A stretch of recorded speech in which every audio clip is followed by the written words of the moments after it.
Okay, so we've talked about introductions, and the next thing that I want to go over in my student's essay is the way that he supports his argument, right? Because the next thing you have to do with a persuasive essay is you've chosen your topic and you've chosen a side, and I want you to remember that that's very important. I don't want you to use the persuasive essay to say, well, it could be side A, but it could be side B.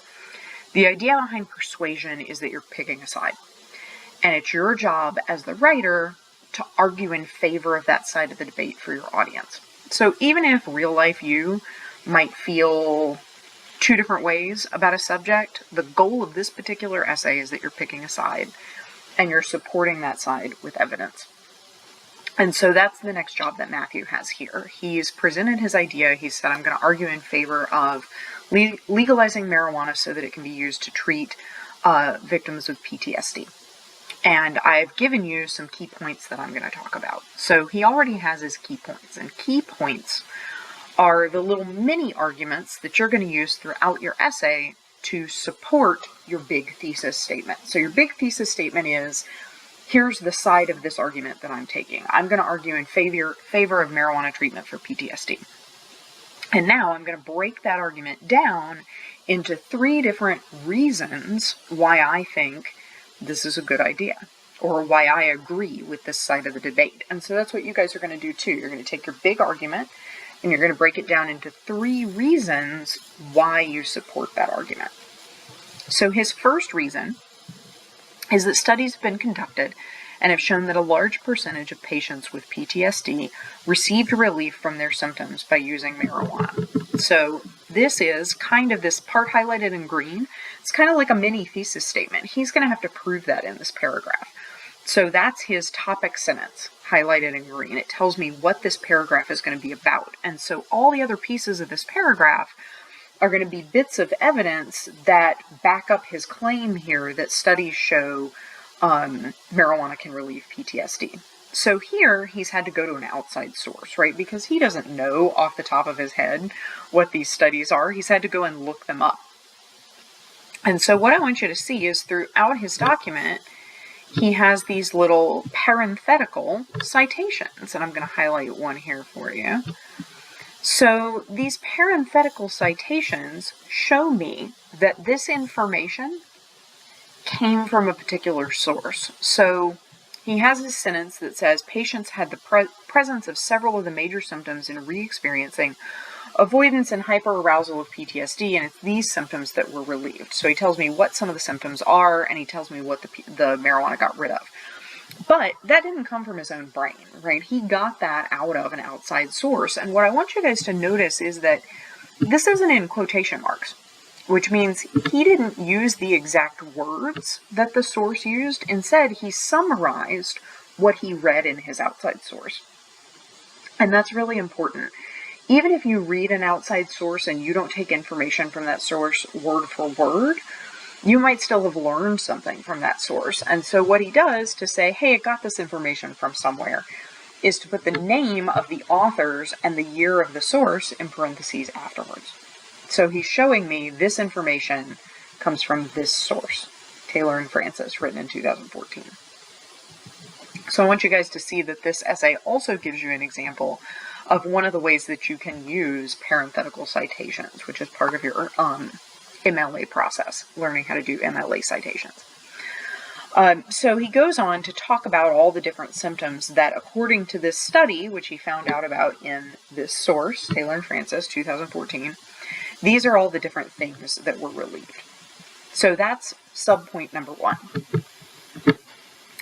Key point number 2 is it's already being used in real-world scenarios and the results are positive, just like in the study. So here, in the first paragraph, I want to show you why these are different. In this paragraph, he gives a general overview of the percentages of people in this study who had their symptoms relieved and what those specific symptoms were. But what this writer recognizes is that sometimes vague numbers aren't enough for people. Some people might be really convinced by these numbers, and they might say 75% is a lot. And I feel like if something can relieve 75% of all 3 of these areas, then it should be allowed. But other people might say, that's still a little abstract. I have trouble imagining what this really looks like. And so in this next paragraph, he's going to go to a couple of different outside sources, both the Taylor and Francis source and a new one, Serrano 2018, to find a real-world example of an individual person who utilized marijuana treatment for his PTSD, which he got in the military, and found it to be successful. And so here, he does something that I don't want you guys to do a ton of, but I did want you to see what it looks like, and that's what's called a block quote. This whole quotation that he has offset from the rest of the paragraphs, see how his margins are really big here? That's to show me this entire thing that I've highlighted here in, let's highlight it in gray. This entire thing that's highlighted in gray is a quotation from an outside source, from this source written by Serrano in 2018. And it's word for word. He's letting you know, I got this word for word from this outside source. So these are not my words, these come from somewhere else. And that's a skill I really want you guys to learn. Remember, if you're taking something from an outside source and you're doing it word for word, you need to indicate that. But he doesn't rely too heavily on this. Usually the reason I don't like block quotes is because they're very long. Usually I tell people, that's too much information in someone else's words and not your own. But he sandwiches this quote with explanations of his own that tell me why this quote is important. So I already know from these first few sentences that this story is going to be about a specific veteran who utilized marijuana for treatment of his PTSD. And then he tells the story, so he gives me the example of the specific person, and then he summarizes it in his own words. So he tells me, imagine losing just about everything because you're suffering from a disorder that you can't get relief from. Mr. Alonso might not have suffered as much if he didn't have to wait for his friend to suggest what ended up being, quote, the godsend. So he's talking about what it is that he wants you to get out of the quotation. That after you read this quote from Mr. Alonso, or about Mr. Alonso, he wants you to see that these are the things that this individual was able to gain from using marijuana to treat his PTSD. So he not only provides information from an outside source, but he uses his own words to explain to me as the reader what it is that he wants me to get from that outside source, so that I can be very, very clear about the purpose of including this to support his argument. So remember, his big argument, his thesis, is that we should allow the use of marijuana for treatment of PTSD. And so far, all of these paragraphs, this one and the previous one, are supported by things. Here's how people get relief from the symptoms. Here's an example of an individual from the symptoms. And then he's going to talk about the symptoms. Not only is marijuana effective in treating PTSD symptoms, but it's also safe and just as effective taken orally, which means no more harmful smoke inhalation. So he's anticipated that one of people's concerns in allowing somebody to use marijuana for treatment of something like this is that it does have some harmful side effects, right? Any medication that you take has some harmful side effects.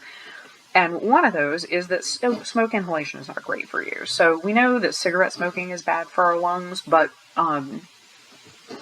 some of that has to do with the chemicals that they use in cigarettes. But there still is some evidence that even smoke inhalation from something like marijuana or even something like a vape can cause some problems with your lungs. So people might say, well, I don't want to smoke anything, or maybe I have asthma and I have trouble smoking. Well, good news, he says, there's an oral form of this, and he shows you what sources he's getting that from, and then he describes why that's important. So this paragraph is a little bit shorter than his other two paragraphs, but it's a lot more straightforward, right? He's just saying to you, this is an important point. It's good to know that this is available in more forms in case people were concerned about that. So here he's given you 3 different key points in support of his overall argument. And each one of these, you can take it back. You can take back these pieces that I've highlighted, his topic sentences, and you can connect those to his thesis statement and see that early on in his introductory paragraph, this is what he said he was going to talk to you about.